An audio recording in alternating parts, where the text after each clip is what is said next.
শোনো গো বন্ধুগণ, শোনো দিয়া মন, কিছু কিছু কুসংস্কার করিব বর্ণ।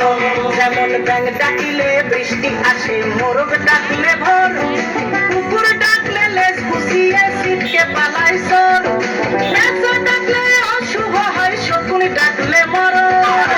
হঠাৎ কোনো বিপদ নাকি কাকে ডাকে কারণ। শোনো শোনো